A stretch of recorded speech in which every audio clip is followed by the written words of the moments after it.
Kemudian di sini kalau kita coba lihat ya atau bandingkan harga core coin dalam berbagai exchange yang ada, yang mana di sini untuk Huobi hari ini ya Rp68.000 rekan-rekan, ini dalam bentuk IDR ya.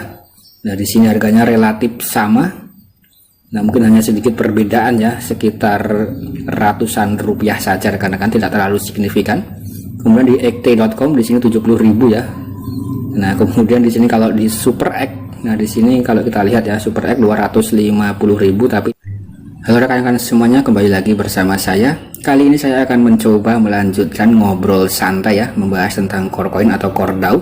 Apakah di sini core coin atau core DAO merupakan salah satu prank terbesar ya abad ini atau prank global dalam dunia permainan ya rekan-rekan, karena di sini banyak sekali yang ikut daripada project ini. Jumlahnya sekitar 14 jutaan ya di seluruh dunia, bukan hanya ada di Indonesia saja. Nah di sini ya, tentu saja rekan-rekan itu banyak sekali yang kecewa dan banyak sekali yang down dan lain-lain. Tapi di sini menurut saya pribadi rekan-rekan, nah salah satu cryptocurrency yang listing di atas $1 ya. Nah meskipun di sini masih belum terbentuk semacam liquidity dan masih belum 100%. Karena di sini banyaknya user ya atau pengguna-pengguna di seluruh dunia yang mencapai lebih dari 10 jutaan ya, yaitu 14 juta user. Di sini harus dibagi menjadi 2 putaran ya atau 2 gelombang. Dan untuk gelombang yang kedua kita masih menantikan tanggal 15 Mei mendatang. Untuk rekan-rekan yang masih belum bisa mengikat wallet atau masih mengantri pada tahap kedua ya, yaitu nanti bisa ditunggu saja. Nah jadi untuk rekan-rekan semuanya itu yang tidak mendapatkan gas fee ya 0,1 USDT di dalam Metamask, rekan-rekan itu tidak perlu berkecil hati atau tidak perlu gerasah gerusuh ya. Artinya di sini mungkin rekan-rekan itu menunggu daripada fase yang kedua untuk didistribusikan koin core-nya ya, dan nanti tinggal tunggu saja tanggal 15 Mei untuk pendistribusian yang gelombang kedua. Nah oke rekan-rekan semuanya, dan pastikan untuk rekan-rekan itu yang belum bisa mengklaim ya, nanti dicek dulu di dalam menu aplikasinya ya, dalam profile. Nah kemudian di sini dalam menu core ini ya rekan-rekan, nah menu core, kemudian dicek lagi core-nya apakah rekan-rekan itu sudah berhasil mengikat wallet atau belum ya. Kalau sudah berhasil mengikat wallet, nah tentu rekan-rekan itu tinggal menantikan saja pada gelombang kedua berikutnya ya. Nah ini tinggal dinantikan. Kemudian untuk rekan-rekan semuanya yang sudah berhasil ya dalam mengklaimnya dan juga berhasil dalam melakukan staking ya, ini adalah kesempatan untuk rekan-rekan itu melakukan pure analisa secara mandiri ya. Karena di sini projectnya sangat mantap rekan-rekan, ini memiliki blockchain sendiri ya. Yang mana di sini kalau kita lihat walaupun supply-nya besar, tapi di sini keunggulan daripada projectnya sangat mantap dan bisa dimungkinkan ini bisa bernilai lebih tinggi ya rekan-rekan. Nah mungkin harga stabilnya di sini masih belum terbentuk, sama seperti dengan BTC atau Bitcoin. Beberapa waktu yang lalu pernah saya ulas dan saya bahas ya tentang BTC atau Bitcoin. Nah Bitcoin di sini pada awalnya itu listing hanya kurang dari $1 ya, bahkan 0,0 sekian dolar, dan sampai tembus $0,9 atau $0,09 pada tahun 2010 ya. Kemudian setelah menemukan momentum, nah Bitcoin terus melejit ya rekan-rekan, tentu saja tidak langsung ribuan dolar dan bahkan $20.000 ya. Jadi di sini bertahap untuk BTC. Nah di sini rekan-rekan dikutip daripada website Investor ID ya. Nah di sini pada tahun 2010 investor mulai memperdagangkan BTC ya atau Bitcoin dengan harga di bawah 1 sen. Artinya di sini kurang dari $1. Kemudian perkembangannya cukup fluktuatif ya, bisa naik dengan cepat dan turun dengan cepat. Nah di sini kemudian bisa mencapai tonggak dalam sejarah ya pada bulan April 2011 ini mencapai $1 rekan-rekan. Artinya di sini membutuhkan waktu ya sekitar 2 tahun. Atau 1 sampai 2 tahun dari awal dirilis ya. Nah, kemudian di sini terus melonjak atau terus bergerak nilainya sampai pada akhirnya tahun 2015 awal. Di sini harganya masih kisaran 300-an US dollar ya. Nah, di sini 2015 atau dalam waktu 5 tahun masih 300-an dolar. Kemudian di sini baru pada tahun 2017 ya. Di sini langsung melejit menembus angka 20.000 US dollar rekan-rekan untuk harga daripada BTC ini ya. Ini hanya sebagai bentuk pembanding saja bahwa untuk mencapai nilai yang tinggi ini membutuhkan proses ya, karena di sini dalam dunia cryptocurrency tentu saja banyak faktor yang mempengaruhi ya, yang terutama adalah supply and demand, nah dan juga liquidity rekan-rekan atau liquid ya. Liquidity memang berkaitan dengan aset ya, apakah mudah dicairkan atau mudah jual belikan ya dan tidak mempengaruhi harga pasar. Nah, itu adalah pengertian daripada likuiditas secara umum atau secara global ya. Artinya di sini likuiditas berkaitan dengan pencairan ya rekan-rekan. Nah, di sini apakah ada dana yang tersedia ya, kurang lebih seperti itu.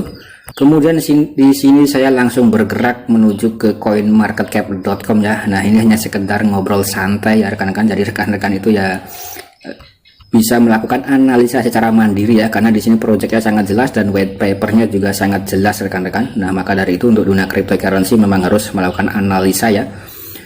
Yang mana di sini juga banyak sekali atau mungkin para rekan-rekan banyak yang berkomentar ya, kalau tahu listing harga segini atau $5 lebih baik serok di pasar ya.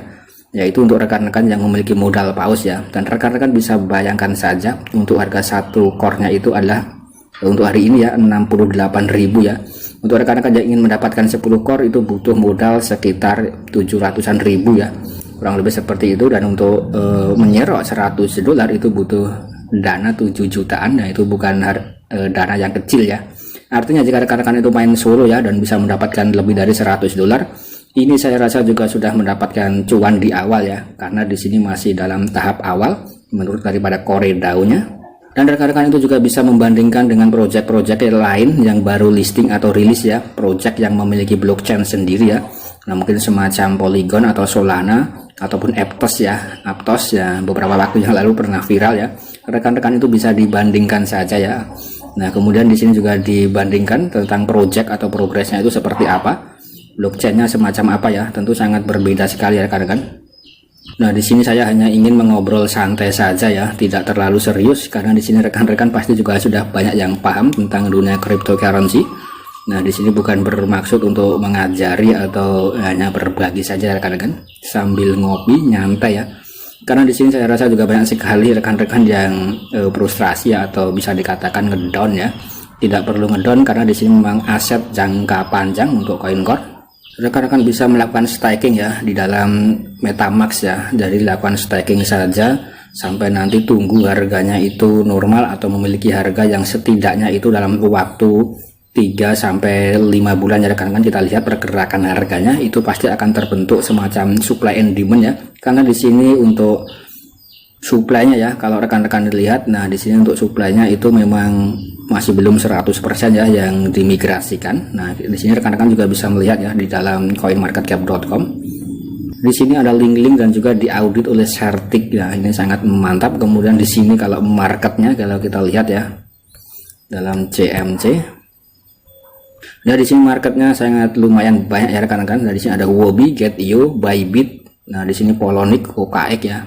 Kemudian Bitget, banyak sekali yang memperdagangkan daripada core coin.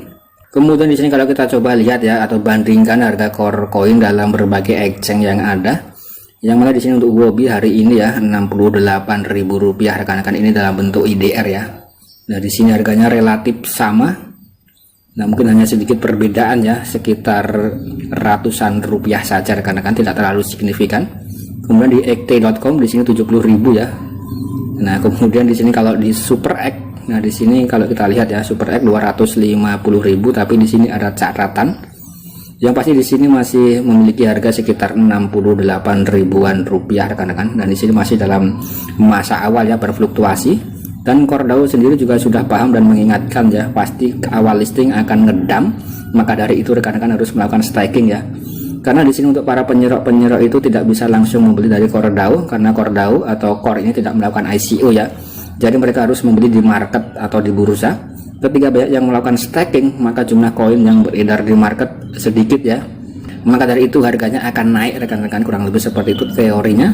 Namun berbeda cerita ketika rekan-rekan yang mempunyai banyak koin ya, di atas ribuan koin mungkin, yang ingin menjual di dalam market ya, dan menjual secara besar-besaran, tentu harganya akan ambrol rekan-rekan. Nah, itu adalah volatilitas dalam dunia cryptocurrency ya. Jadi pengaruhnya itu ya para pelaku-pelaku yang ada di dalamnya rekan-rekan. Semakin banyak yang hold, semakin banyak yang staking, harga akan semakin tinggi dan semakin meningkat ya. Kurang lebih seperti itu. Maka dari itu core DAO selalu menyarankan untuk melakukan staking dan staking. Nah, mungkin kurang lebih seperti itu ya. Kemudian di sini yang paling penting updatean resmi dari core DAO. Di sini resmi core DAO beberapa waktu yang lalu ya, atau 1 hari yang lalu rekan-rekan. Nah, di sini selamat datang untuk semua orang yang baru belajar tentang core ya untuk pertama kalinya. Tempat yang baik untuk mulai belajar adalah white paper ya. Nanti rekan-rekan juga bisa mengakses white papernya, karena di sini kalau kita jabarkan akan memakan waktu ya, mungkin ya sekitar 2 jam rekan-rekan, karena di sini sangat panjang sekali. Nah, di sini ada tampilan daripada white paper resmi CoreDAO ya. Kita coba intip sedikit ya rekan-rekan, agar rekan-rekan itu juga bisa mempelajarinya secara mandiri ya. Websitenya adalah coredao.org ya. Nah, ini nanti rekan-rekan bisa mengaksesnya. Kalau rekan-rekan lihat dari awal saja ya, nah di sini bisa dijelaskan makalah ini mengusulkan blockchain baru yang independen untuk beroperasi di core ya dalam Web3, didukung oleh mekanisme konsensus baru yaitu Satoshi Plus. Core adalah blockchain lengkap Turing yang memanfaatkan hash rate, penambangan Bitcoin dan juga Ethereum Virtual Machine atau EVM ya. Kemudian di sini Satoshi Plus menerapkan mekanisme pemilihan validator berbasis protokol untuk menggabungkan fitur yang optimal ya dari POW dan juga delegate proof of stake ya. Nah, untuk memastikan maksimalisasi keamanan, skalabilitas dan juga desentralisasi.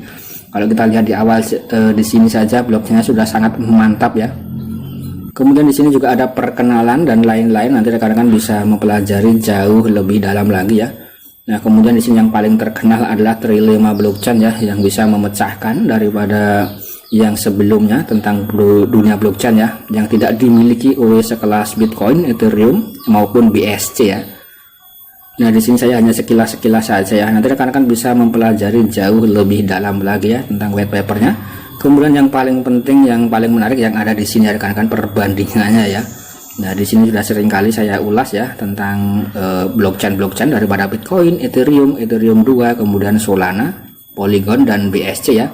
Kemudian di sini kalau kita lihat core Satoshi ya menggunakan konsensus Satoshi Plus. Nah, di sini sangat lengkap ya, scalable, decentralized dan juga secure ya. Kemudian kalau Bitcoin dan Ethereum di sini tidak memiliki scalable ya, hanya decentral dan secure. Kemudian untuk kripto ya atau Bitcoin atau untuk blockchain yang berupa BSC ya, Binance Smart Chain, kemudian Polygon, Solana, blockchain yang sering digunakan untuk token-token micin ya dalam mendompleng token mereka. Nah, seperti BSC ya, di sini tidak bersifat terdecentralized ya.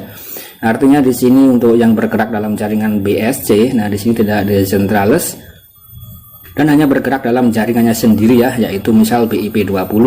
Nah, itu adalah jaringan Binance Smart Chain ya. Kemudian untuk Solana, Sol yaitu yang bergerak dalam jaringan Solana saja. Kemudian di sini ada Ethereum 2 ya, kebanyakan juga airdrop atau koin-koin micin juga bergerak dalam jaringan Ethereum 2 ya, 0x ya, biasanya seperti itu. Nah, oke rekan-rekan, saya rasa sekian dulu ya pembahasan atau konten singkat dari saya ya. Ini hanya sebagai ngobrol santai. Dan saran dari saya untuk core ini ya cukup mantap ya, meskipun banyak yang kecewa. Untuk rekan-rekan yang memiliki modal besar bisa dilakukan analisa secara mandiri atau dior ya, dan bisa menyerap atau membeli sebanyak-banyaknya ya. Kurang lebih seperti itu, tapi di sini ya cukup mahal rekan-rekan dibandingkan dengan koin-koin micin ya. Rekan-rekan bisa membandingkan. Kemudian untuk rekan-rekan yang mining ya, yang sudah memiliki di atas 100 koin, nah saya ucapkan selamat ya. Tinggal di staking saja dalam waktu yang dikatakan cukup untuk memiliki harga yang stabil ya. Nanti bisa kita lihat harga pasar berikutnya rekan-rekan, kurang lebih seperti itu ya. Dan jadikan ini sebagai aset masa depan. Kemudian jangan lupa garap project yang lainnya dengan cara cek saja link-link yang ada dalam kolom deskripsi ya. Jadi dalam satu waktu rekan-rekan itu bisa menggarap banyak project ya. Jangan fokus hanya satu saja. Sekian dan terima kasih.